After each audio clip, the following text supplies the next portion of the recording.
Okay, well, welcome to C529, Natural Channel Flow, and as promised and by popular request from last year, it's a great pleasure to welcome back Dr. Krone, who last year came and gave a couple of lectures on cohesive sediments. And for those of you who have not come across Dr. Krone's name in the literature, he really has been one of the foremost developers of cohesive sediment theory. He has numerous publications. He's also received numerous honors, which I won't embarrass you about too much, other than to say that Dr. Krone has founded the College of Engineering at UC Davis, which is currently ranked about number 16 in the country, and the civil engineering department. It's a great pleasure to welcome him back, and of course he's been here today reviewing some of the work of our graduate students. So welcome back, and thank you, Professor great pleasure Goodman. to see you back here in Idaho. And good evening, everybody. It's a pleasure to be back up here. I've enjoyed today tremendously, and I hope you enjoy what follows as well. I'm going to talk about erosion of fine-grained sediment and soils. I selected this topic because I thought it might be of interest to you in dealing with riverbank erosion and design of control for gullies and for channels across cohesive soil. The subject is a bit complex, and I provided handouts to you so you can read details at your convenience. What I'd like this evening is to get the concepts across, so that you understand what happens, and then as far as the details and some of the more quantitative aspects you can deal with later. I said the erosion of fine-grained soils. You know, silts, clays are typically less than 4 microns in size. That's not a firm boundary, but that's one that's accepted as a definition by the American Geophysical Union. Now you find agricultural people say it's 2 microns, and you'll find engineers saying it's 5 microns. So you can see it's not a fixed demarcation. And there are clay minerals that are larger and clay minerals, and most of them are smaller. But it's a convenient classification. And we'll talk about silt, which is 4 to 62 microns in size. As you'll see, clays are platy minerals. They tend to be platy. One variety rolls up into tubes, but most of them are platy. Whereas silts are fragments of metamorphic and magmatic rocks that are just broken up parts of rocks, and they tend to be angular, not rounded at all. So we're dealing with particles that have different shapes. As you'll see, the clay particles have properties that make them dominate a mixture of clay and silt. It takes just a little bit of clay to make a mixture of clay and silt act like clay. And the reasons for that will become apparent. Well, clays, so I'm going to emphasize clays, and then we'll talk about the mixture a little bit later. Clays are secondary minerals. That is, they're minerals that are formed by precipitation in water solution. They're water solution of rocks. Rocks are dissolved by water with carbon dioxide dissolved in it, and the CO2, which makes it slightly acid over time, and sometimes, in some occasions, in geothermal waters, which are hot, dissolve rocks more rapidly. But in any case, they're secondary minerals, and they're formed as a precipitation process. And because the rocks are typically mixtures of rocks, they aren't pure. That is, clay mineral particles aren't a pure mineral, like quartz, for example, which is silica, as you'll see. But it's their molecular or atomic structure that gives them the properties that they have. And I'll show you that by illustration.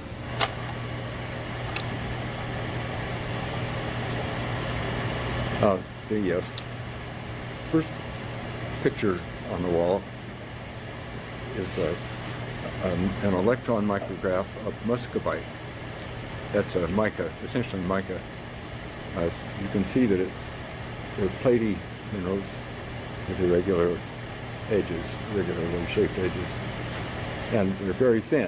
In fact, some are almost transparent to the electron beam in the electron micrograph, so you can see they're really thin. There's a laser printer, a pointer, it's just there if you want to. Oh, there we go. I'm a little worried with that sound.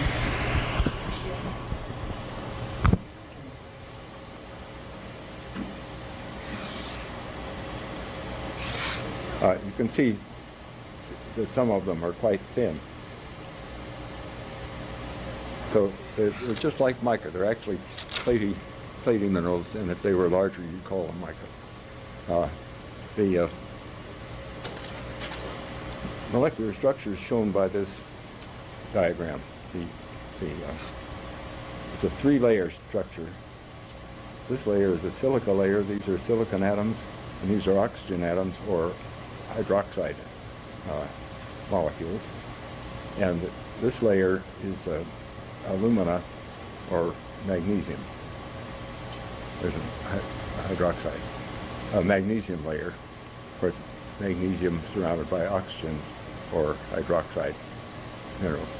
These fit together with the next layer. This is the top of a lower layer by a potassium atom that just fits in the opening on either one.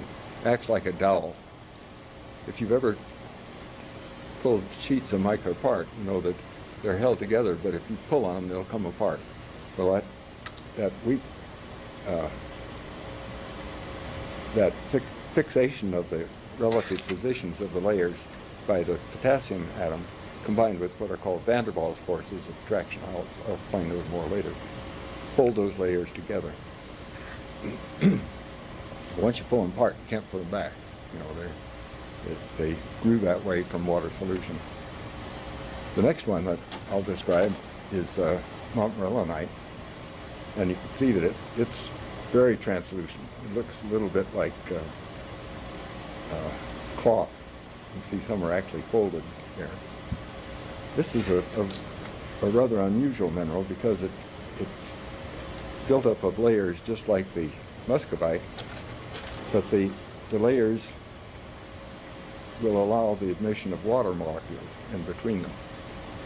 So the material will swell. I'm going to come back to that point. Again, you see that the magnesium atoms in the middle, hydroxyl atoms in this layer, and these are silicate atoms. I mentioned earlier that the minerals aren't pure, and the silicon atoms in the outer layers are replaced often by aluminum atom. Now, you know, silicon has a valence of +4, and aluminum has a valence of +3. With the consequence that there's excess number of electrons in there wherever aluminum replaces the silicon atoms. That makes the face have a negative charge. Each of these two faces have a negative charge. And that's an important point. I'll come back to it. I mentioned that these layers can separate from one another when water molecules enter the space between them. And you'll notice that there's no potassium atom, as there was in montmorillonite, in muscovite, to hold them together. The surface area created by these faces makes the montmorillonite have an amazing surface area per unit weight. The 1 gram, the amount of weighing about the amount of a penny, or say a teaspoonful, has a surface area of 800 square meters. That's about the size of 2 football fields. It's just a remarkable mineral. Because of that ability to separate and to expose its surfaces, negative charges are exposed to the water solution and to salts around it. I'll come back to that point. This is kaolinite, and you can see that there's one that's pretty thin, almost thin enough for the electron beam to get through it, and the rest of these have a hexagonal shape, not very pure hexagonal shape, but you can see there is one, for example, that has hexagonal edges. Also, you can see that there are a number that look like sticks in there, but if you look closely, you'll see that they're hollow. The mineral is actually rolled up into tubes. It's called kaolinite when it's placed like this, and halloysite when it's rolled up in tubes, but it's the same constituent. And this structure has just two of the sheets that we saw earlier. That is the silica sheet and the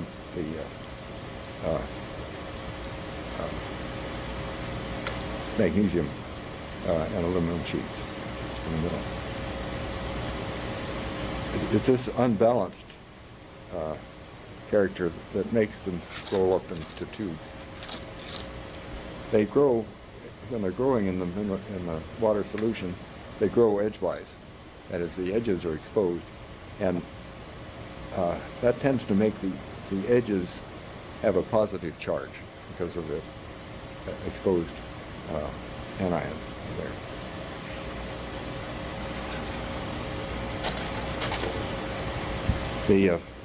When in a water solution, and we're concerned with erosion by water, so that the surface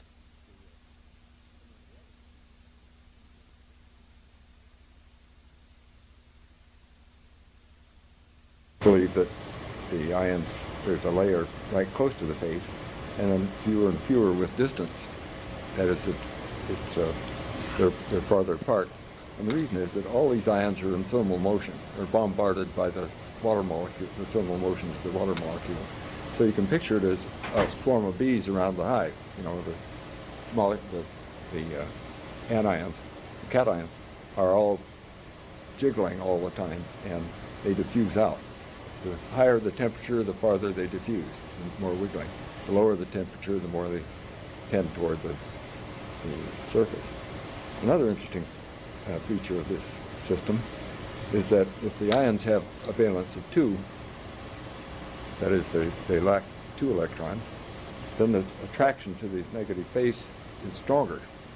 So that if there are 2 ions, they'll be attracted more to the face, and the distribution of these cations will be closer to the face.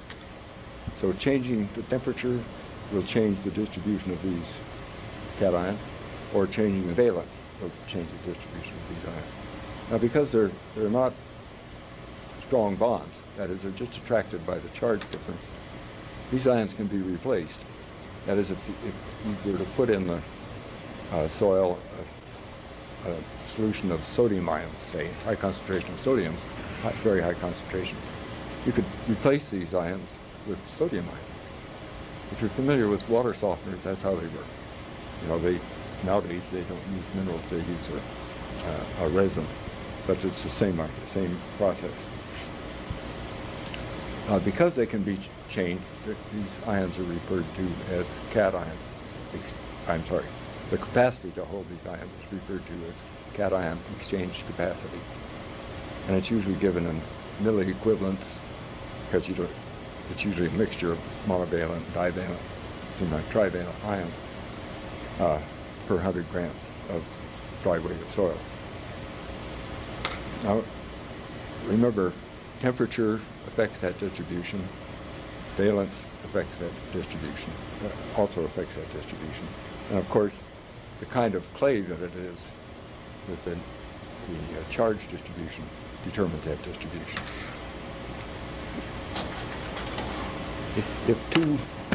If two clay mineral particles are brought together with these ion clouds, swarms of bees, if you like, they're pushed together, the like charges of the ion swarms pushes them back apart.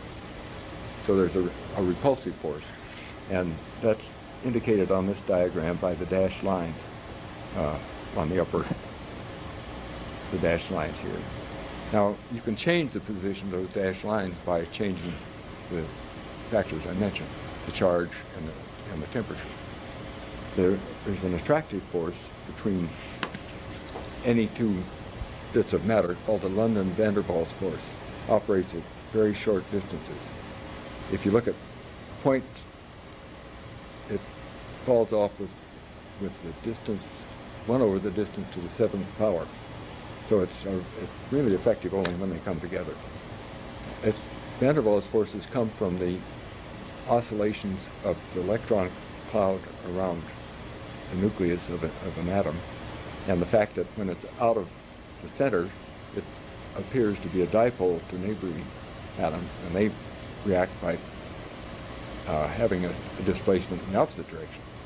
So you have one dipole attracted to the other because of the distribution of their charges. Because these electrons are in constant motion, that's a continually changing process. But it's additive. It's additive and it's omnidirectional. So if you have two parallel plates, two parallel clay minerals, each atom in the surface of one is attracted to a number of atoms in the adjacent sheet. So the change in traction with distance goes down proportional to 1 over the distance to the cube. That's a big difference from 1 over the distance to the 7th power. Well, the attractive force is depicted on this plot as this dash dot dash line. Now, whether the two particles are attracted to each other and stick, or pushed apart and stay separate from one another, depends on the sum of those two forces. So if we add the wide distribution of cations, as shown in curve number 1, to the van der Waals attractive force, the resultant force is this one, so that the two particles are repulse each other. Whereas in the case of 3, where the ion cloud is everywhere the same except close to the particle, they can get close to one another before the repulsive force dominates, and the result is this curve shown. The sum of the two forces shown as 3, and the particles are cohesive. So clay mineral particles can be cohesive or not cohesive. Clays aren't always cohesive. They're cohesive when the solution is appropriate. Now, I left out something in all this discussion that I want to amend right now. One is that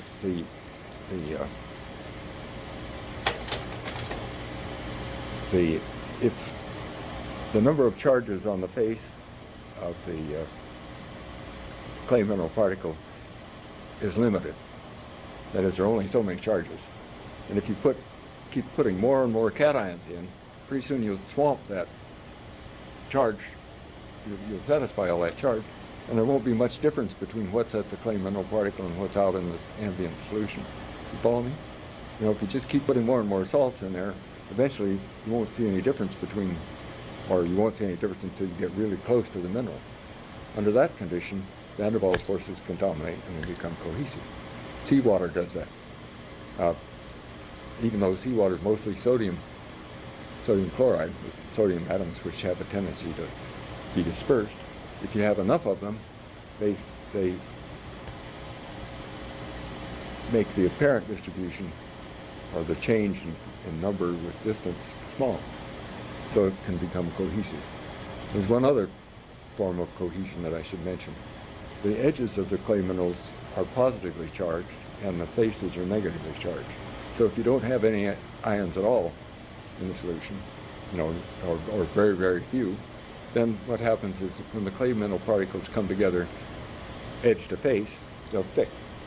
And the result is a structure that's very open, like a house of cards, just stuck. I bring that up because in reservoirs where you have snow melt water, that is sometimes the case. And the reservoir will fill up with material that has very little density, but it still fills up with mud.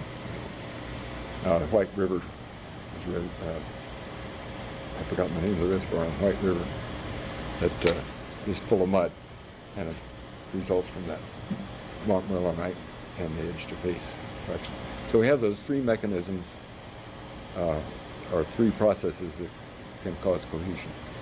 An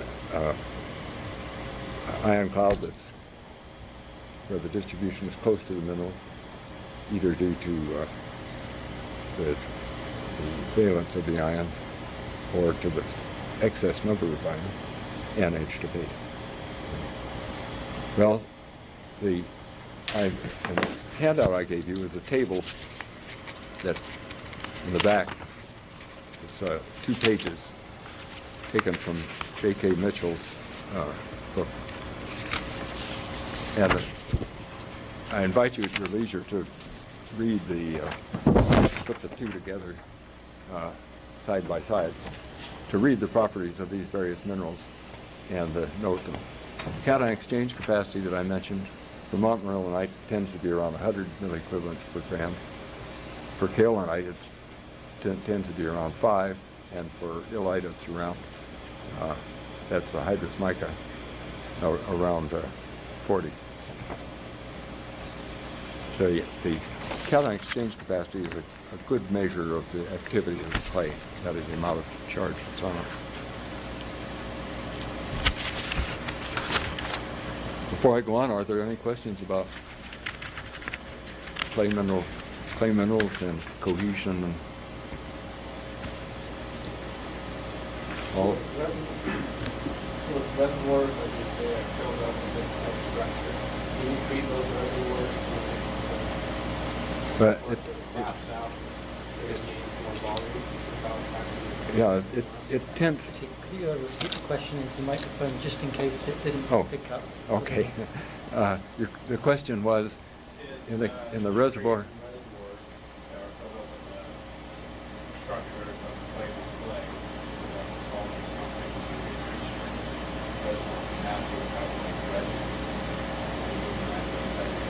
Yeah, what it does is reduce the capacity of the reservoir to store water.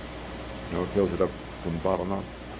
And while its density is very low, it doesn't flow. Or it doesn't flow under typical reservoir emptying condition. Actually, it will flow if you put it on a slope, but it's a nuisance. And in fact, accumulation of clays in reservoirs is a problem worldwide. China has serious problems with clay and silt in the reservoir.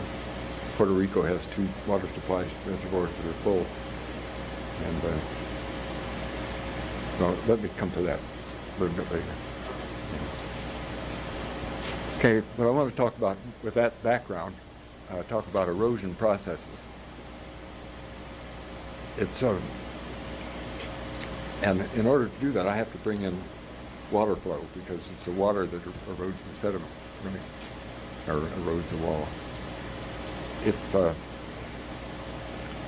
You're all familiar with laminar flow, where the water just shears, and in streams and canals, there's a thin viscous layer in the bed that, under low flows, tends to remain viscous, and it provides some shear stress on the flow. A clay or a soil has sufficient clay in it so that the clay dominates its effect, such as even a loam, which has some 30% clay, 30% silt, and 30% sand, maybe 40% clay. In any case, one where clay dominates it, under those conditions, the shear stress just affects the surface particles. And if the water is devoid of salts, like rainwater or snow melt, for example, have very low salt concentration, then it tends to leach the salts out from between the particles at the surface, and they are weak. Their bond to the soil is weakened, and they come off, particle by particle. That's called surface erosion. That's referred to as surface erosion. Now, even under that condition, there's some amount of shear needed to initiate erosion. That is, at very low shear stress, there isn't any. And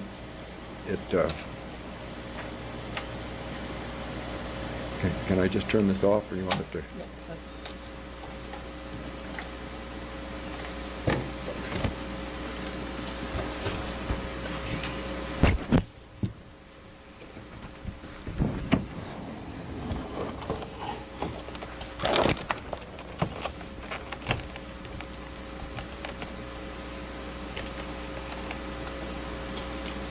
Now, there's got to be an on switch here somewhere. Right.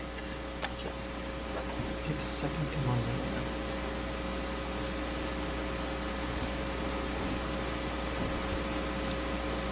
No, that's fine. Here's a plot of measurements of surface erosion of the yellow loam soil. I've forgotten the exact portions of sand, silt, and clay, but it's roughly 40, 30, and 30 mixture. It's an agricultural soil that surrounds Davis. And the different plots here are for different salt concentrations and Can we just, if we hit telly, on the screen, just able to get.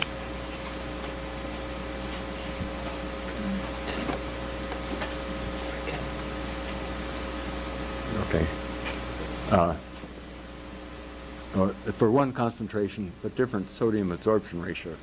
The sodium absorption ratio is the ratio of sodium concentration to calcium and magnesium concentration raised to 1/2 power because of the divalent nature. And it's effectively proportional to the fraction that's sodium.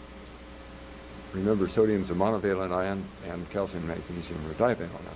So for a low concentration of salts, total concentration of salts, the more sodium you have, the more that distribution of ions is distributed from the clay mineral face, and the more repulsive it gets to be.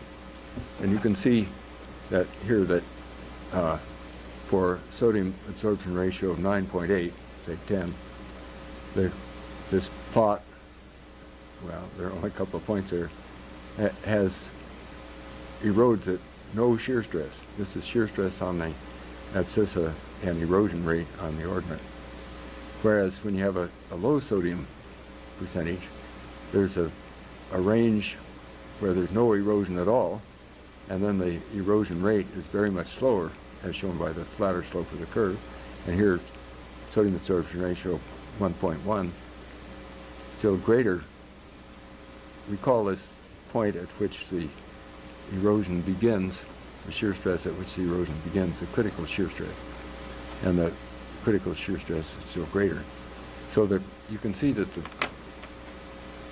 composition and concentration of the salts in the pore fluid has a major impact on the strength of the resistance of the soil to surface erosion. Now keep in mind, we're talking about erosion by laminar flow. So if you're talking about erosion in a channel, then you want to make, if you're going to use this, and you will use this, what you want to be sure of is that there's laminar flow, or that the fluctuations in the velocity at the surface are small. Now, not shown on this plot, but if you increase the shear stress so the flow becomes turbulent, then the erosion rate increases drastically, just suddenly. First of all, you get pitting, and then you make a very rapid erosion rate. And I want to explain that. In turbulent flow, there is this viscous layer next to this surface bed. I'd better back up here. We're talking about a smooth boundary, smooth bed, which is more typical of a clay face than it is rocks and sand.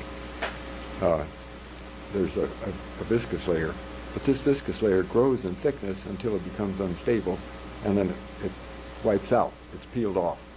And when it does that, there's suddenly a high velocity right at the surface of the right at the interface between the water and soil, and a suddenly low pressure. And if the soil is permeable, then the higher pressure around that point causes flow through the bed, and there's an impulsive discharge of the material up into the flow. This is clearly seen in water tunnel tests. Now I'm going to talk about that more in a minute. In clays, however, the permeability is very low. So what you have is just an unbalanced force, and you get like a slope failure, in a microscopic slope failure that causes a chunk of material to come out. And the result is you get this, what we call bulk erosion. So we have surface erosion, but it's a continuum between surface erosion and bulk erosion. You can also see that the erosion rate shear stress relation is linear in this region where the flows are laminar. But beyond this point, if we were to continue, it would suddenly go up.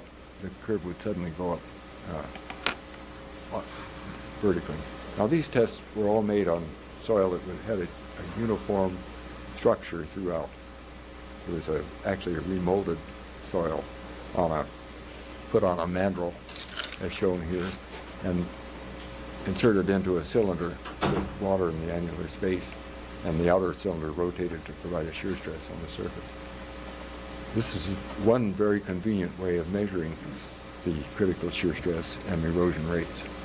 And there are devices for doing that at the University of Davis, University of Florida, and Waterways Experiment Station.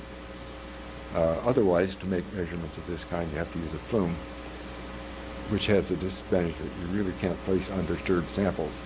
Here you can just take a core sample, take the core sample to the lab, keeping it sealed, make sure it's saturated, saw up a segment off of it, drill a hole through the center and put it on that mandrel, and as long as it's cohesive enough to stay up there, when you put it on, you slip the tube, the container it was brought in, off, and insert it in the device. The handout I gave you describes the process in more detail.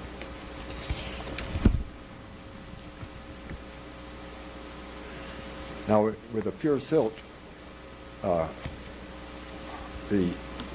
you'll find that the erosion, the critical shear stress, is very much lower than it is. In fact, it's just about zero in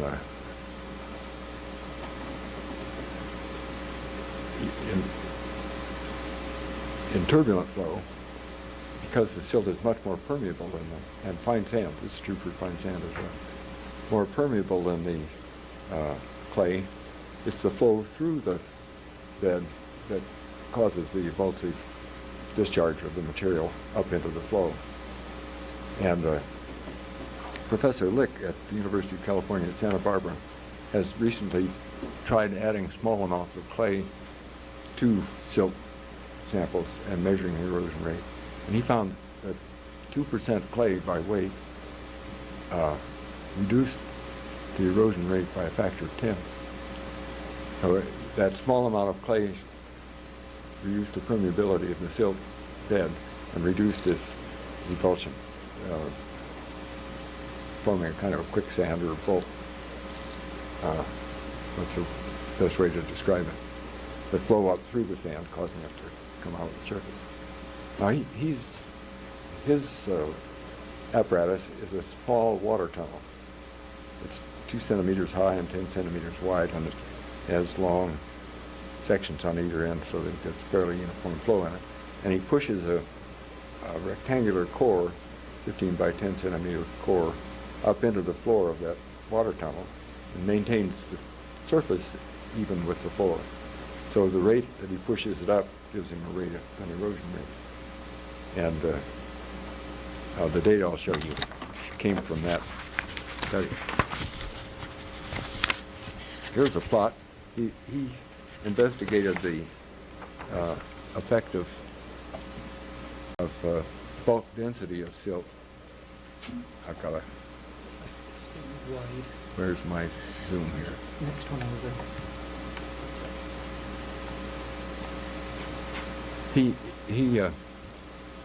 This is a plot showing sediment bulk density, grams per cubic centimeter, against erosion rate, grams per square centimeter per second. That's the amount of material eroded per second.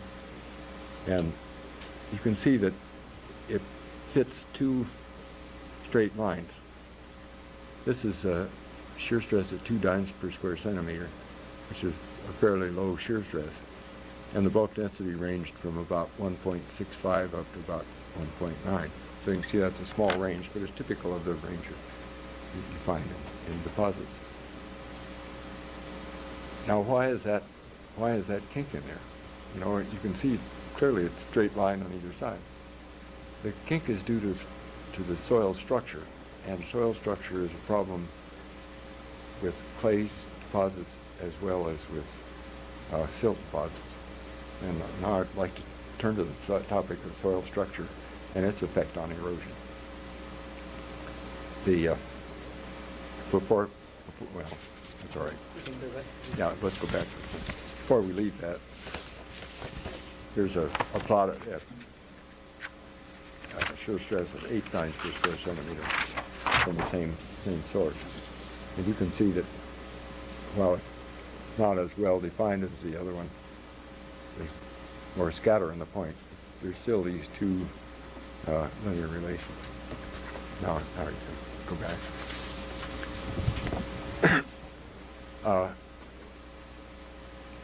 You can look, if you have cohesive particles in suspension, when they collide with one another, they aggregate.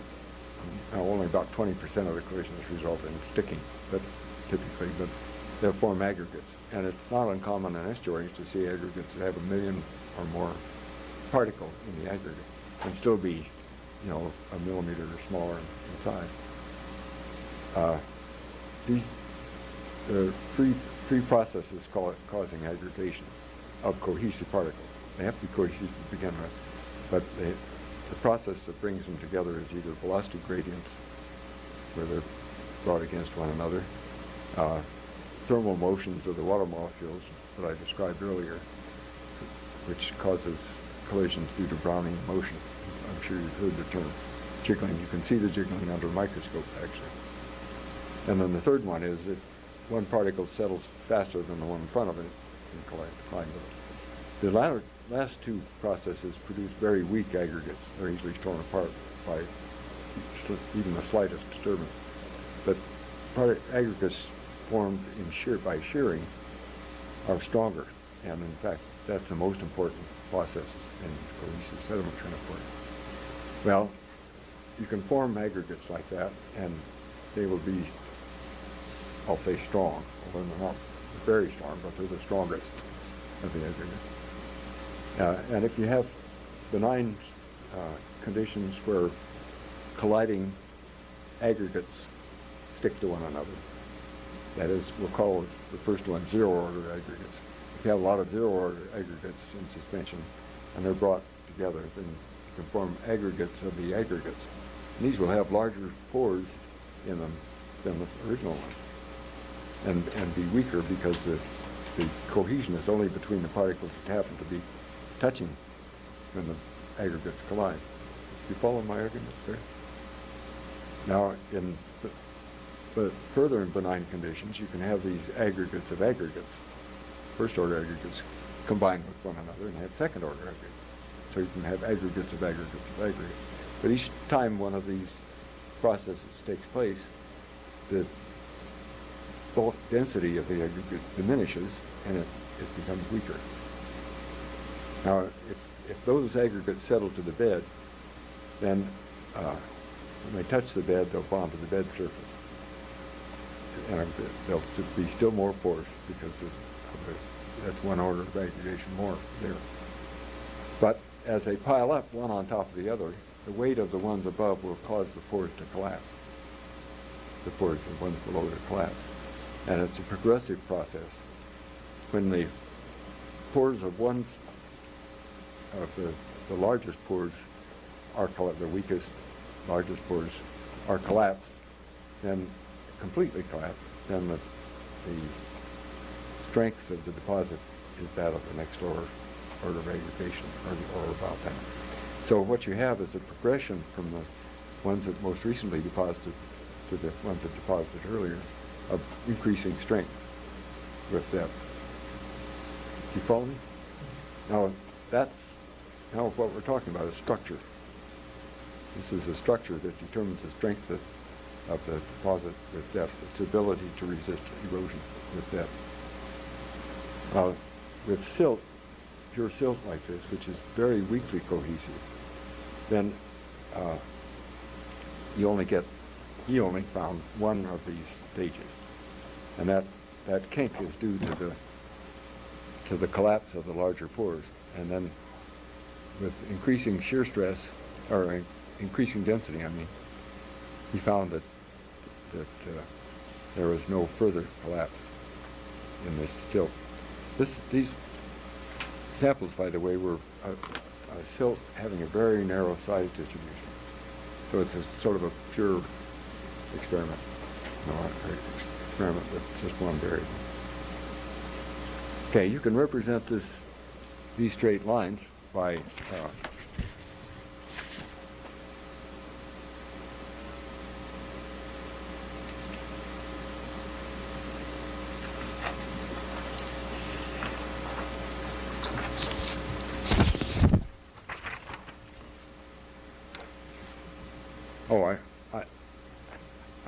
I won't go into it to great length. It's described in the handout. But if we call the erosion rate E dot grams per square centimeter per second, 5 minutes. find that proportional to a constant times the maximum density. I'll call it rho sub m, which is the end of it's the value at the end of this straight line, minus the bulk density of the mixture times the shear stress squared. And this is, of course, is for the bulk density less than the maximum. Is that large enough? Can you see that? That's good.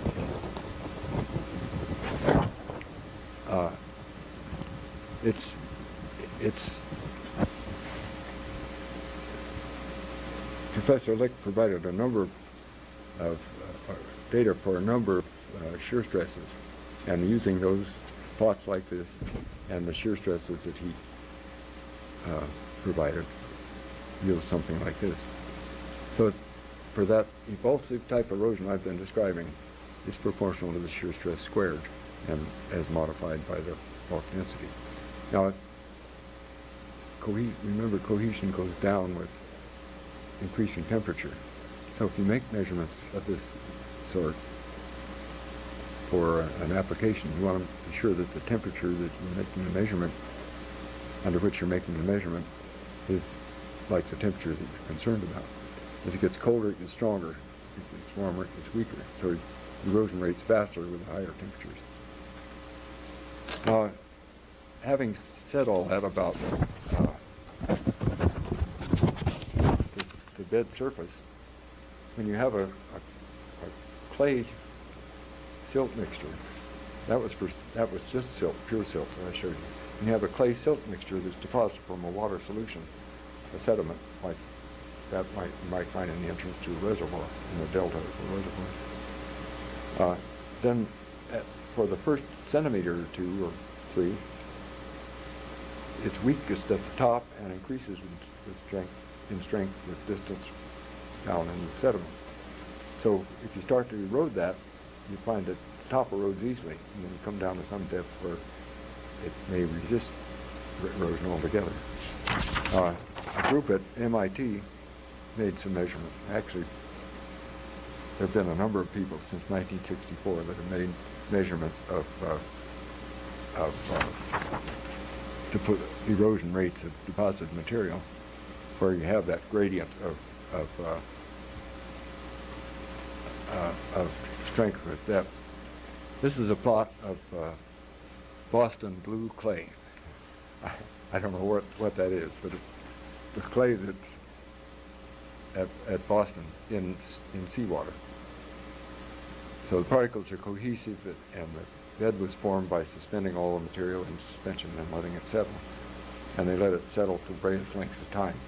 This one had settled for 2.8 days, and they set the shear stress at just one constant shear stress at 1 Pascal, that's 10 dynes per square centimeter, and measured the concentration of suspended solids in the water above. Now this was in a circular channel, so the volume of water was constant. By measuring the suspended solids, you can back calculate the amount of material that came off the bed. But it's more informative, I think, to show that as concentration off in the solution. So that the shear stress was raised immediately to 1 Pascal, and the measurements of suspended solids were made at times after the initiation of erosion. And you can see that the soft material on top disappeared quickly. In just a few minutes, about 30% of the material was put in suspension. And then it gradually diminished until it becomes flatter and flatter. The curve through there, the curve drawn through here, is concentration, that's the ordinate here, is equal to 1 over C0, where C0 is a constant, times the time in minute, divided by C1, another constant, over C0, times time plus 1. You see that? Yeah, I think you see that right. And you can see it fits the data really well. The reason that I present that is that 1 over C0 is the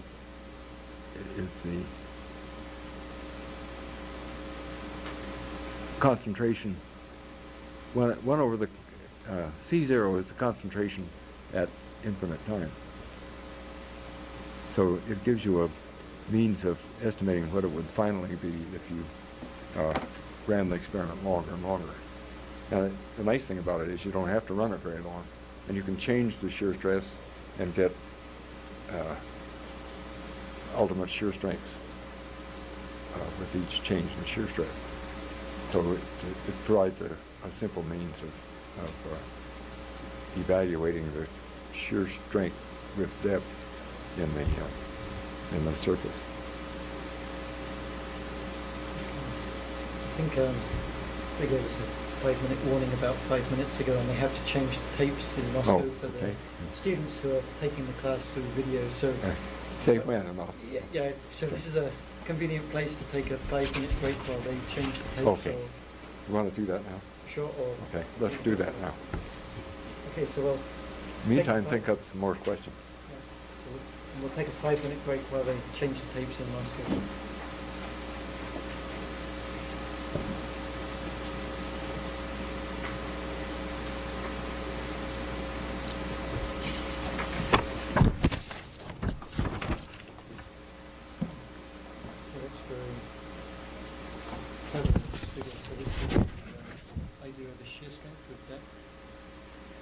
Oh, here.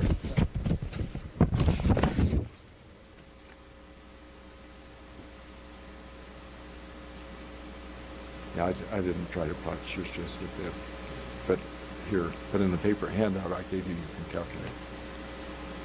For that same. I kept my notes away, so if you don't mind, I'll get another set.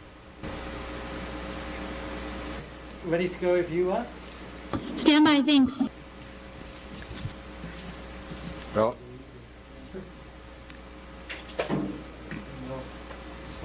I've been talking about erosion processes.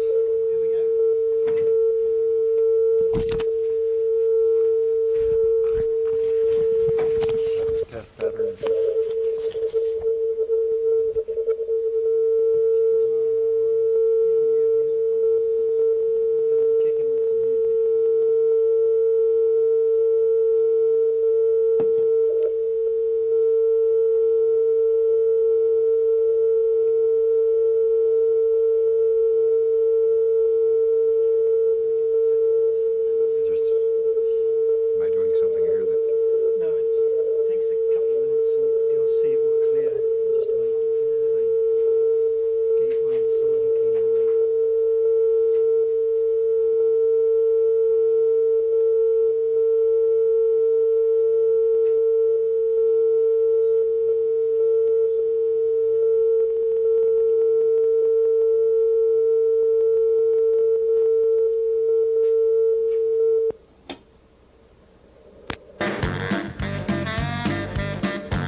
a moment you'll see the screen on the left clear, and then I think it's okay to go ahead.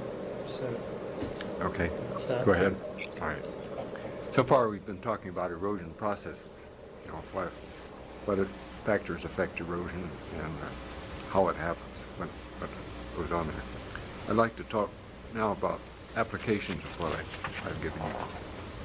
I'm going to provide the simplest applications because I want you to get the concepts clear and know where to find the detail. Let's consider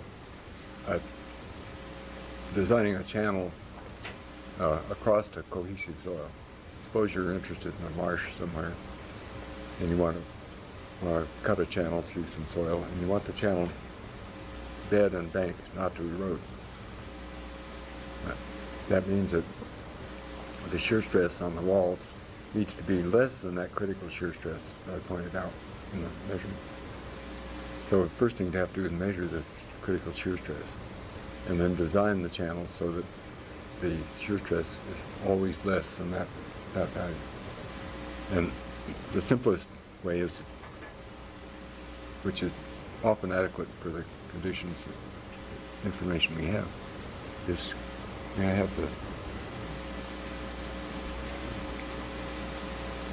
is to note that the average shear stress on channel walls is equal to the density of the water times gravity times the hydraulic radius. You all know what the hydraulic radius is? Times the slope. The one of these, you can affect the hydraulic radius some, but the term here that's most easily managed is the slope. And if you have suppose you have a hillside that in profile is steeper than you want, the slope is steeper than you want, then what you can do is put sills on the slope so that the resulting slope in the segments between the sills is flatter, and provide protection of the bed here by rocks or concrete or whatever it takes to prevent the bed from being eroded at the base of each sill. This is very common practice. All you need to do is provide a flat enough slope so that the shear stress on the bed is less than critical shear stress. Same thing if you're trying to control a gully, you know, a gully that's eroding headward up a slope. But typically where it erodes fastest is where there's a sudden drop. You can put sills in the bottom so that upstream of that sill the hydraulic slope is flatter. It's a simple process and not at all difficult. Now in larger streams it gets to be more of a problem. And of course you don't want shooting flow, you know, where you have standing waves and very high shear stresses, so on. You want tranquil flow, and you want the flow to be, you want the shear stress on the bed and walls to be less than the critical shear stress. Now in typical soils, the critical shear stress ranges from 2 to 20 dynes per square centimeter, or 0.2 to 2 Pascal. And you might, if it's not worth taking samples and sending them off to have critical shear stress measured, you might just look at the areas where it isn't eroding and make the slopes that flat or flatter. You know, a farmer isn't going to send you a sample to measure the critical shear stress. There's a lot of things you can do short of that. But the principle is I want to make is that just reduce it below that critical shear stress. Also, if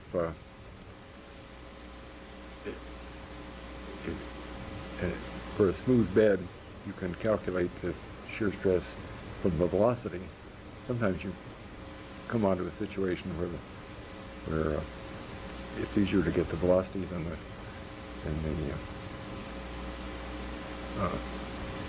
the slope. You go out to a location where they're slow. Then you can write the average velocity is equal to the shear velocity divided by Kármán's constant, which is 0.04, times the log of 3.32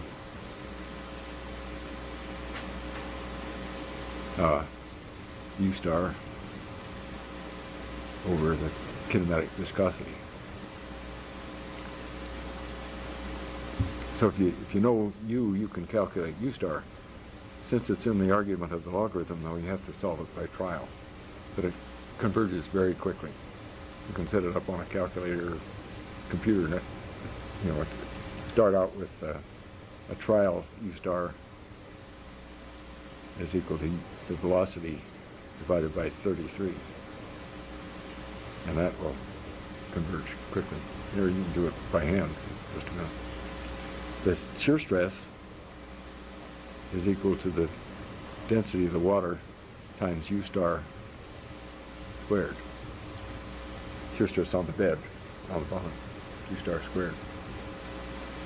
So that's another handy way of determining the shear stress for steady flow. We're talking about steady flow on a smooth boundary.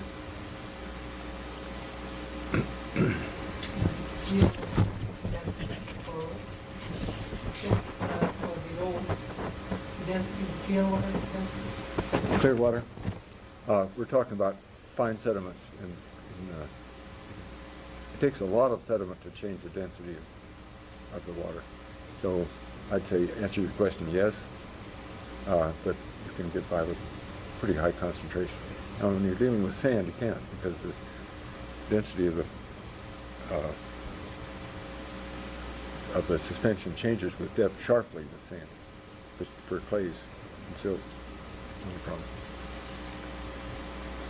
Any other questions before I go on?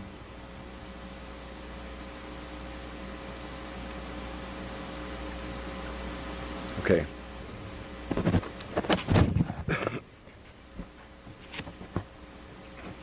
I'll just sum up then. The critical shear stress and erosion rates for clay soils and sediments are affected by the cation exchange capacity, and I should emphasize that the greater the cation exchange capacity, typically the stronger the cohesion, because the greater the number of charges here. Oh, and somehow I slipped by it. Let me point out that in soils that dry, no matter what the system is, whether it's dispersed or cohesive, when they dry, and you take the water out, particles collapse against one another, and van der Waals forces dominate, no matter what the salts are in the soil.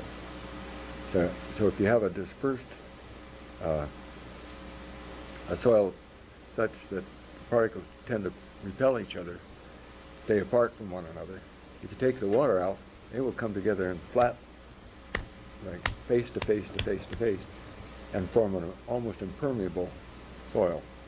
A farmer down in Orange County made the mistake of fertilizing his orange trees with sodium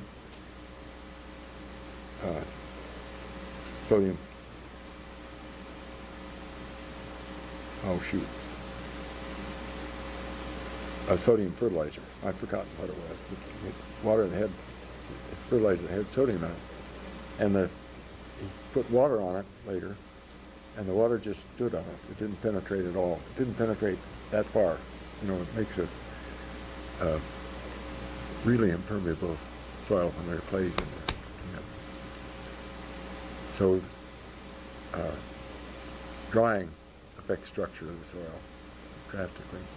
And if the particles are oriented in different directions, such that you have a lot of calcium in the soil, then typically drying will make it collapse, but then wetting will make it expand again. So it's a reversible, more nearly reversible process. Okay. So critical shear stress and erosion rates for clay soils and sediments. Question there. If you dry the soil completely and condenses, and then you wet it again, is the density after it's been dried once much greater than if it had not dried out at all, and the strength would be much greater? If you take, let's say, an estuarial sediment and dry it, you'll never get it back to its original structure. It'll never come back. And that's a very important matter in marsh restoration projects. If you have a estuarial mud deposit and you allow it to dry, then you bring bay water back on it and hope the plants will grow there. You find that only the plants that can grow on that, where that soil structure will grow. You won't get Spartina, for example. But you'll get, if it's high enough, you'll get Salicornia. It's a more tolerant. But the difference is because there's change in structure of the soil. Spartina requires a substrate that's never been tried. I think I can say that almost positively. There was a biologist named Tom Harvey. Did you know Tom? Okay. Tom Harvey and I were out on a marsh one time, and there was a little spray of Spartina on the mud in front of us. And Tom said, "I can't imagine why that Spartina is growing there. Spartina only grows on soft mud." And I reached over and picked up the stick and said, "Press this into the soil." And it happened that just about this much of it was dried on top. And he pushed on it and he just about fell over in his face. You know, it was just soft way down. Spartina is peculiar that way. So, now, I'm kind of getting off into what I want to talk about next. Let me finish this one. So critical shear stress and erosion rates for clay soils and sediments are affected by the cation exchange capacity, the temperature, the dissolved ions, and the structure of the soil. So those are all elements that you need to keep in mind when you're dealing with the soil and changes in the soil. The critical shear stress and erosion rates of silt and fine sand are affected by their bulk density and are strongly increased by the presence of even a small amount of clay. If you have pure silt, it'll erode much more easily than silt with a little bit of clay. And it takes, after you have about 12 or 13% clay in anything, in any sand or silt, it behaves like a clay. So the clay really dominates the erosion processes. And then finally, application of the principles described above for management of clay and silt sediments requires control of the applied bed stress. So you want it not to erode, you make the bed stress less than the critical stress. If you want it to erode, you make it more. And there's once in a while you do want it to erode, you know, and in that case you need to take pains to provide adequate shear stress.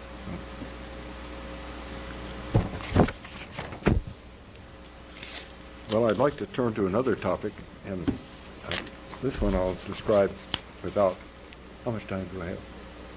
Just 10 after? I know we've got until just after 20 past, so we've got more than half an hour. So it's up to you how long you Okay. want to take. I'll take, well, I won't, I'll take about 10 more minutes. Okay, that's great. One of the topics that we heard about today in this afternoon's lectures was habitat restoration. And I'd like to talk about habitat restoration from the standpoint of hydraulics and sediment. We won't talk about the birds and you know, and animals and plants primarily. Biologists are concerned about animals and plants, and they tend to neglect the other aspects. But the foundation of any aquatic system is the water, the duration and quality of the water that is put on it, and the sediment substrate that the plants grow on. You can decide what you want from the top, you know, from the plants and animals, but you build it from the bottom up. And you can find a lot of marsh restoration, wetland restoration projects that haven't worked because they started from the top down and didn't take these matters into account. Now, in tidal waters, you can determine the hydro period, I'll call it, or the exposure to water by changing the elevation of the marsh, providing appropriate elevation so that when the tide exceeds the elevation, it's flooded and vice versa, and providing sufficient capacity in the connecting channels so that the tide really gets in there. So it's not too much of a problem. When you're dealing with upland wetlands or seasonal wetlands like you have here, then the issue of exposures is a little different. I suppose you can use controls like weirs and the like, but certainly the matter of getting water there is important at whatever time it takes. The substrate issue of substrate is best approached by looking at what exists now and where the plants grow. In the estuaries, you want fresh bay mud. You don't have to go far to find that out. The healthy marshes have mud on, fresh mud on. But in seasonal wetlands, it's a little more complicated. The best advice I can give you is to go and look at local seasonal wetlands and see what's there and what grows there. Now, the issue of planting is an interesting one. When marsh restorations began in the 70s, the serious marsh restoration, where money was spent on restoring, everybody wanted a marsh right away, and there was a number of efforts of planting marshland, and not many of them worked too well. Some because the substrate wasn't right. In the case of tidal marshes, some were planted in Southern California on sand, and the plants didn't survive very well. Others because the putting plugs of Spartina out somehow didn't take too well. I think the safest way, when you can, is to provide the conditions that the plants like and let nature colonize the area. That is, the seeds or life low. Now, once in a while you can't. You've probably heard about the Everglades project, where they're interested in restoring the water to the Everglades. There, the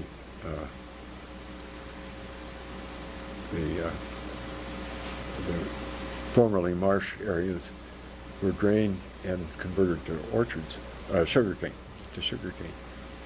And the farmers put a lot of phosphates and nitrates on the dried marsh soils.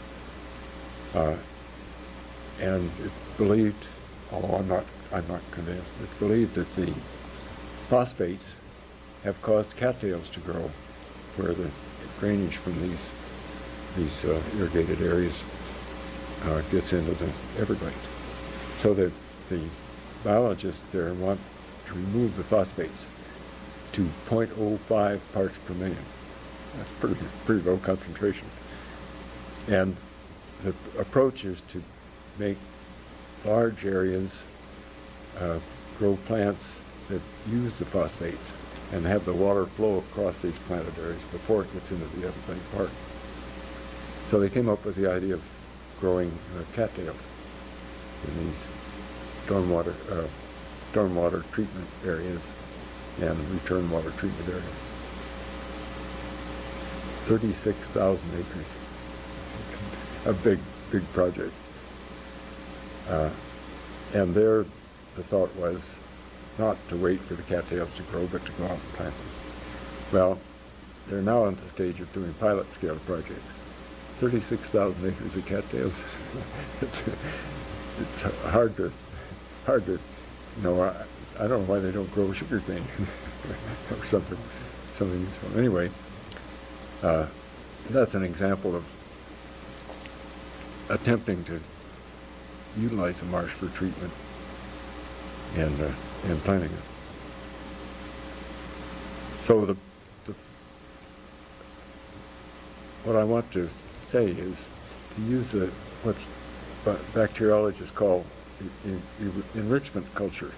That is, provide the conditions, the water and sediment or soil conditions that the plant that you want likes, and if possible, conditions that other plants don't like. Then you get a nearly pure stand of what you want that it colonizes. So Spartina is a great one for that because it can stand more inundation or inundation for longer periods than other marsh plants can. So at the lowest elevation the plants will grow, you get pure stands of Spartina called cordgrass. You may know it as cordgrass. Now I don't know what the upland plants are or what they like, but it doesn't take long with a biologist or just go out and look, and you can look at the soils and the hydro periods and find what you want. Now there's another principle that will help you in restoration projects, and that's referred to as Liebig's law of the minimum. I don't think I can give you a succinct definition of it, but essentially it's this. If you look at all the requirements of a plant, the one requirement that's inadequate for the plant will determine the growth of that plant, how well it will grow, how fast it will grow. So if you have, say, a deficiency in potassium, for example, the amount of potassium that's there will determine how rapidly that plant grows. Same thing's true for water and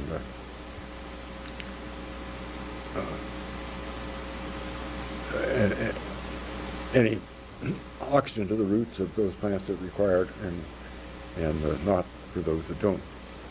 So when you're designing a restoration project, make sure that all of the requirements of a particular plant are adequate for growth. And that's not as complicated as it might sound.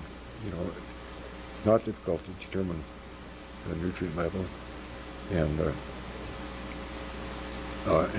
especially the water requirements of it. Then the third point I'd like to make is that there's current buzzwords in marsh and habitat restoration in general are adaptive management. And it sounds, I don't know why management is adaptive, you know, I don't know why they say adaptive management, but and it's used in a way that implies that nobody knows what they're doing, so you go out and do something, and if it doesn't work, you change it, you know. That's not right. I'm going to pound the table. That's not right. The restoration project should be designed to the very best you can to start with, you know. Now, there may be things that you need to do that crop up later, but there's no excuse for not doing it right to begin with. Anything costs more to do it again than it costs more than it costs to do it right to begin with. So that's, I just want to make an exhortation, because you'll find, you know, you have a committee of biologists and others, not just biologists, environmentalists of various kinds, around the table, and they'll keep saying we have to have adaptive management. They have one point, and that is you surely should evaluate the restoration project at future time, you know, to make sure everything works. That's how you learn what to do next time, kind of thing. To make sure it works right, and if something is wrong, then you want to correct it. So I'm not saying not to monitor it or evaluate it. Then the final point I want to make is look into the evolutionary processes of the habitats that you want. Now, a habitat's not a static thing. Almost all biological systems evolve in some way. Look at the way it evolves and try to make it so that the system that the restoration that you design fits into the processes somewhere along the line of its evolution, and make it so that it will evolve forevermore without human intervention, if you can. And the reason for that is that anything that requires maintenance will probably not get it. You know, sooner or later there'll be somebody that doesn't tend the equipment or maintain it or something. Then many engineers will tell you, you know, unless you have some kind of a institution like a city or an agency whose duty is to maintain it, it won't be. And especially if the maintenance should be done at long intervals. So, and what you want really is as natural a system as you can make that will take care of itself in perpetuity. Well, you can call that a goal if you want, because you may not always get it, but it's certainly worth striving for. Okay, that's it.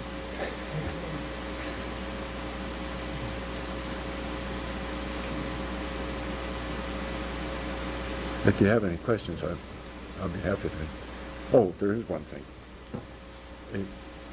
If you want to know more, you can reach me at R.B. Krone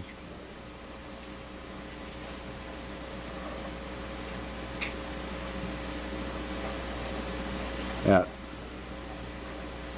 UC Davis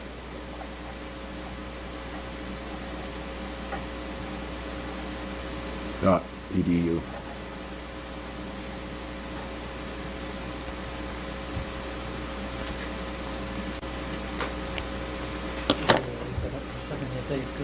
Dr. Krone, what's an example of a good restoration project from your perspective? Project? Yeah. Well, I don't know any up here, but Or anywhere. I'll describe my first one, and people tell me it's successful. That's a marsh called Mosey Marsh in it's off of San Pablo Bay, on the shore of San Pablo Bay. It's a peculiar situation, but it might illustrate these points. I don't think I have any slides of Mosey Marsh, but it's the marshland around San Francisco Bay was diked off in the late 1800s for farmland.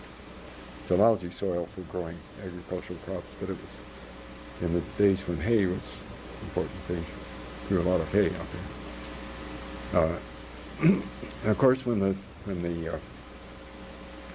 land was diked off and dried, it contains significant amounts of monazite. The soil shrinks to about 60% of its wet volume, and that lowered the elevation of the soil. And in addition to that, sea level's risen about a foot since they were diked off. So the combination makes the elevation of the land too low for marsh plant. And so in most restoration projects, you have to either fill it up with dredge material or open it to the bay and let sediment accumulate. In the case of Mosey Marsh, however, a portion of it was used for disposal of mud from a channel dredging operation. They built a long, narrow pond and pumped a slurry from a hydraulic dredge into one end of the pond, and the mud was supposed to settle in the pond, and then the water flowed out of the other end. And they let the water flow out onto the land there. It was still diked off at that time. The pond was not 100% efficient. In fact, it was not very efficient. And the result was that there was quite a deposit of material on the land.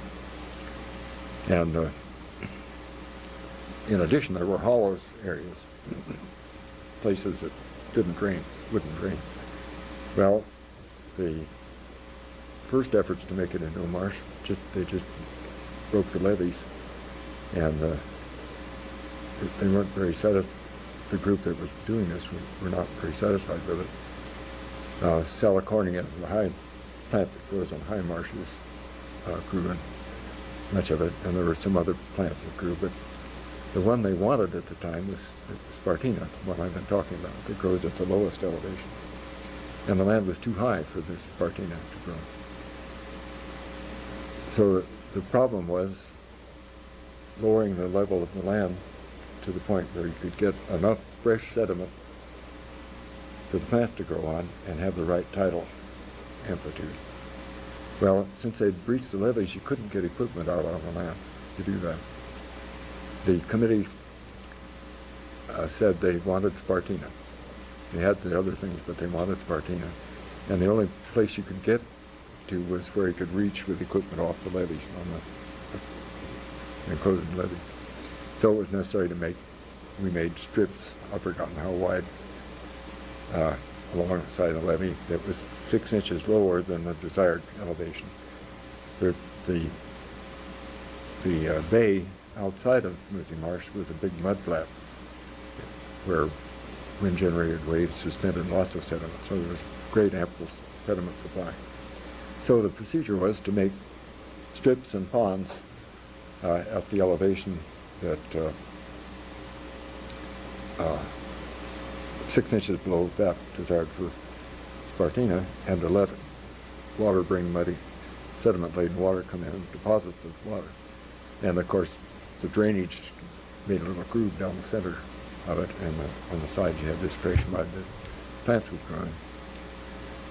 We monitored that for 10 years after it was excavated, and the biologists were delighted with it.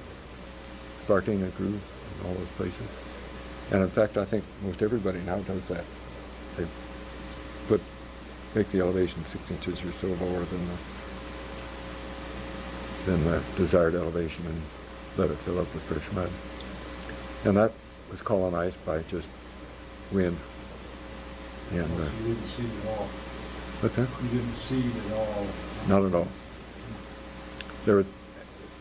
There wasn't a lot of Spartina around, but there was some. And it's our work on Upper Newport Bay, we found that when you got the elevation right, it took about 10 years before it was completely covered with Spartina. So if you're in a hurry, it's going to cost you a lot, and you may not be successful. But provide the right conditions, and the plants will grow. Now, there's another example I want to give you, if you don't mind. I talked about a situation where the land was too high. We had to lower it. More typically, the land is too low and you want to raise it. Oh, I forgot to mention, in Smoothie Marsh, we took a ditch which you can get out on wet land with, and dug narrow trenches from the depressions so that they would flood and drain with tidal waters, and let them erode out, so they now look more or less natural. They become a recent project several years back is one where the land was too low, and they decided to raise the elevation by putting a dredge material in the land, Sonoma Bayland project. And they pumped dredge material into it to an elevation a little below that desired to let sediment-laden water provide what's needed. But they didn't provide adequate capacity in the entrance channel. And the notion was that they would erode out. Well, I expect someday they will. But in the meantime, the tide range in the restoration area is very small, and very little sediment-laden water is being brought in. The point I want to make is that it's necessary to make sure you get enough water in. I aim for as close to the full range of the tide as I can get, because you want to fill right away into it. And when you're saying you had to fill some of this project to bring it up to the optimum land surface because of drying out maybe and consolidated sediments. well, they That's use part of the reason why maybe they say sank, and the other reason has to do with the increased watershed elevation. But would it be possible if you had consolidated sediments to just fill that to sort of bring that bolting back, to make the sediment back. 40% of the elevation due to consolidation, rather than put more material on top, you fill it and kind of bulk it up that way. To restore the dried sediment. about the only way you can do it is to get it suspended back in the bay and have it come back in suspension. Once you destroy that structure, you won't get it back, except by going through the processes that brought the soil to the bay to begin with. It's just not possible. So what you see when it dries is there's big cracks in it, and it's very dense. It's very dense. Water just doesn't get out of it. In fact, if you try to dry it, you have to dry it in thin lifts, because it won't dry more than so far down. And it dries then only through the big cracks between them. There's something else I was going to say. Oh, the point was the channel capacity. You can design inlet channels so that typically when you have a situation where you want the sediment to accumulate, you'll want a large tide ring, so you make the channels bigger than they ultimately will be. And as the sediment accumulates and the tidal prism becomes smaller and smaller, then the channels will fill in to a point where they maintain, where the shear stresses are sufficient to maintain the channel cross-section. So you typically wind up with a channel that's too large to start with. Now, you don't want it much too large because it costs a lot, to make them too large, but larger than they ultimately will be. And these are all hydraulic problems. They're not complicated problems at all. If you want to design a stable channel in the bay system, for example, about 2 dynes per square centimeter shear stress will give you a good shot starter. And that's not, these are, you make simple back of the envelope calculations for that. Well, I've gone beyond where I... Any more questions? We go back to the erosion rate. Now, if you look at, let's say, at a reservoir in the river, which is still in motion, so run of river plant or so, and you want to find out how big the danger of erosion of the sediment that might be loaded with toxic materials or so, how big the erosion chance is basically from what you said. That means you can really just look at the sediments and then have some rough estimate, or have some, from other materials we have estimates what the critical shear stress is. But could you give such a critical shear stress, could you give this for cohesive materials as well, or are, is the influence of water temperature and cation exchange capacity and temperature, is this the same order like the soil properties, or is it one order below? Well, if you look at the surface, if you look at it, let me separate the problem. If you have seawater, and you have very open aggregates that settle to the bed, what happens is that you get this change in strength with depth in the first few centimeters. And then if that's eroded and redeposited and eroded and redeposited, you see that. If it just stays there and not eroded again, it gels. And the gelling is essentially the biasing of the rearrangement of the particles due to thermal motions in the water by the weight of the overburden. And it becomes thixotropic. That is, it's strong until you disturb it, and then it flows again. And then it'll set up again and be strong. So under the conditions where you have a gel, its strength may increase right up to the surface. It typically takes like 10 days, with time scales on the other phase for weeks. Then it gets stronger. Now, if you have a soil that's been dried, if the reservoir is lowered and the surface dries, then it'll be more resistant. And the only way you can determine that is to take a core sample and use a rotating cylinder apparatus or a flume or something. Yeah. This would, if you take this to the last consequence, that means that would mean you take a solid sample, and then you would even have to take water from the reservoir, because the water you have in your, Exactly. in your tanks has different Yeah. properties. Yeah. Yeah, the rotating cylinder apparatus is very good for soils that are more or less uniform with depth. Yeah. But if it changes character, then the measurement you get is some kind of an average.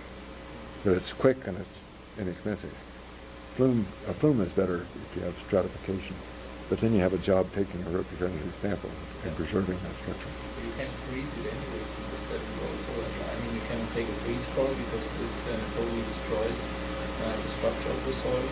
So how would you, you just have to take it out carefully by hand.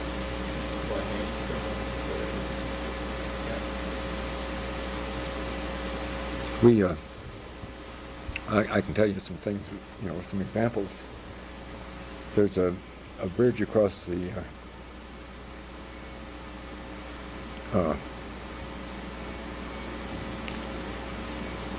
is it the Parana River between Uruguay and Argentina? I think that's it. It's between the city of Brazos and the city of Lagos. There's a bridge about like this Oakland-San Francisco Bay Bridge that was built by filling the making filled approaches to the bridge and making a narrow entrance there, and then to make the bridge as short as possible.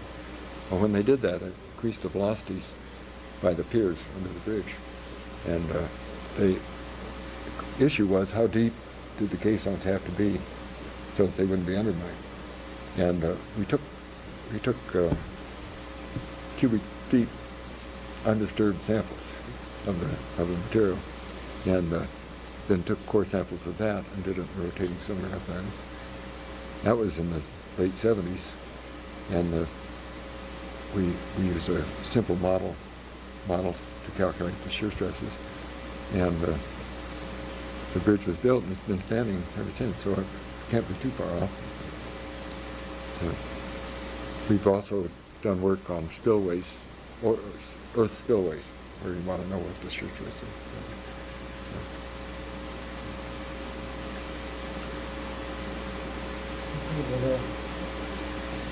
Any other questions?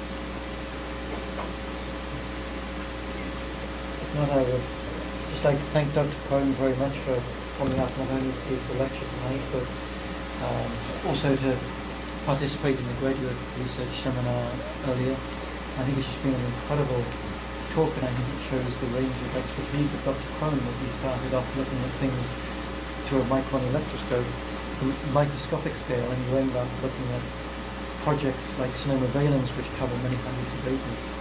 And I think that's really been a tribute to your contributions to the field of engineering, that you've covered that whole scope.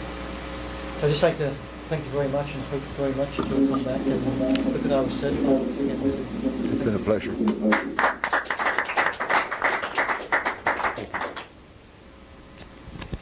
5 minutes. No, thank you. And what I would suggest is for the students who are taking the class through outreach, we had hoped to have Dr. Ray talk a little bit about a couple of projects he's been doing in Europe. We do already have those on the seminar on tape, and what I'll do is I think have the section of the seminar that you've already given, if you don't mind, so that our students who are taking the class through video could get that cut back, and that'd be very interesting. So, if that, with your permission, we'll do that. Very fine with me. Okay, well, I think we finished 2 or 3 minutes earlier, but given how the folks in outreach shouted me for going over 50 minutes, I'm sure the outreach students would really appreciate us finishing it a bit earlier. So again, thanks very much for coming, and thanks again to Dr. Krone and also to Dr. Yode, who both of us have been with us for the activities of today. And for the class, we'll get back, we'll finish up our discussion of reservoirs this coming Wednesday, and I'll also give you the week assignment in a couple of days. But in between, it looks like you've got a very big pile of interesting reading before Wednesday. So I'll see you all on Wednesday. Okay.